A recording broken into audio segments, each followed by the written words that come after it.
جب وہ دیہاتی صحابی رضی اللہ تعالیٰ عنہ فاروق اعظم رضی اللہ تعالیٰ عنہ کی مجلس میں آتے تھے تو فاروق اعظم رضی اللہ تعالیٰ عنہ جیسے امیر المومنین صحابی اس کی استقبال کے لیے کھڑے ہو جاتے تھے۔ صحابہ کرام پریشان ہو جاتے تھے کہ فاروق اعظم رضی اللہ تعالیٰ عنہ جیسی ہستی، امیر المومنین، اتنی بڑی سلطنت کا بادشاہ ایک دیہاتی بدو کے لیے کھڑا ہو جاتا ہے، ایک دیہاتی بدو کا کھڑا ہو کر استقبال کرتا ہے۔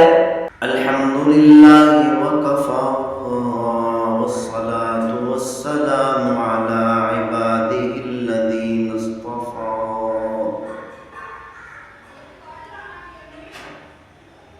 وعلى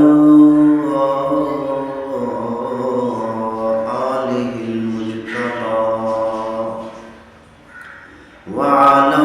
أصحابه الأتقياء والأصفياء۔ ایک مرتبہ ایک دیہاتی پیغمبر صلی اللہ علیہ وسلم کی خدمت میں حاضر ہوا، عرض کی اے محمد سارے کہو صلی اللہ علیہ وسلم، کیونکہ وہ دیہاتی اور بدو پیغمبر صلی اللہ علیہ وسلم کے احترام کو نہیں جانتا تھا،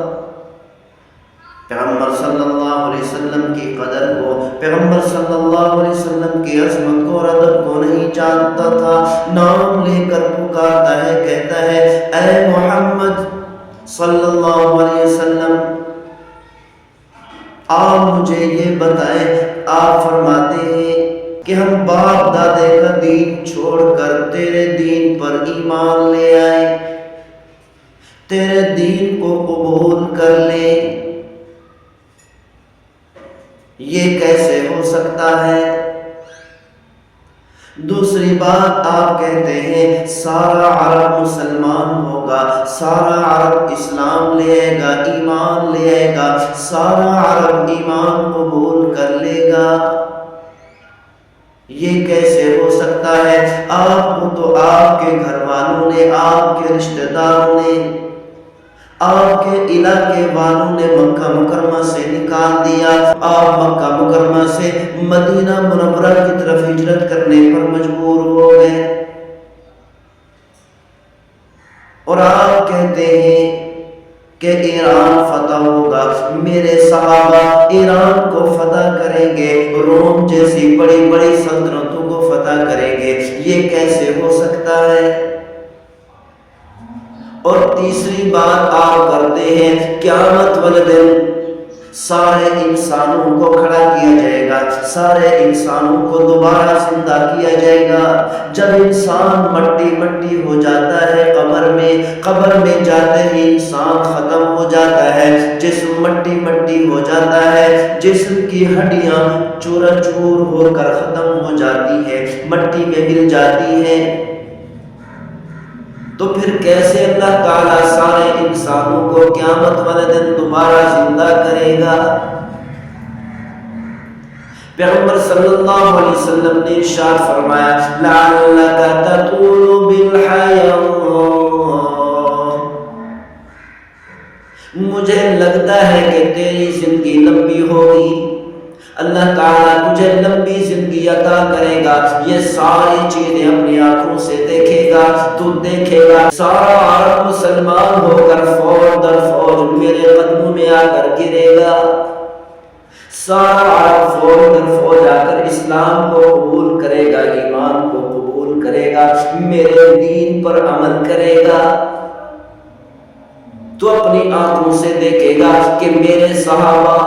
روم کو بھی فتح کریں گے، ایران جیسی بڑی بڑی سلطنتوں کو فتح کریں گے، یہ ساری سلطنتیں ریزہ ریزہ ہو کر ٹوٹ پھوٹ کر میرے صحابہ کے قدموں میں گر جائیں گی۔ اور تیسری بات کل قیامت والے دن تیرا ہاتھ پکڑ کر تجھے یاد دلاؤں گا کیا اللہ تعالیٰ نے سارے انسانوں کو دوبارہ زندہ کیا ہے یا نہیں؟ پیغمبر صلی اللہ علیہ وسلم کی اس مجلس کے بعد وہ بدو چلا گیا۔ جب مکہ فتح ہوا اس بدو نے اپنی آنکھوں سے دیکھا کہ سارا عالم مسلمان ہو کر پیغمبر صلی اللہ علیہ وسلم کے قدموں میں جھک گئے۔ سارے عرب نے اسلام کو قبول کر کے محمد صلی اللہ علیہ وسلم کے دین کو اختیار کر لیا۔ اس دیہاتی نے، اس بدو نے اپنی آنکھوں سے دیکھا کہ سارے عرب نے اپنے باپ دادا کا دین چھوڑ کر محمود صلی اللہ علیہ وسلم کے دین کو پسند کر لیا، اختیار کر لیا۔ اور فاروق اعظم رضی اللہ تعالیٰ عنہ کے زمانے میں اس نے اپنے آنکھوں سے دیکھا کہ روم فتح ہو گیا، ایران فتح ہو گیا۔ جب روم اور ایران فتح ہوا تو اس بدو نے کہا، اس دیہاتی نے سوچا، اس دیہاتی نے غور و فکر کیا کہ دو باتیں تو صحیح ہو گئی، درست ہو گئی، تیسری بات بھی ضرور صحیح ہوگی۔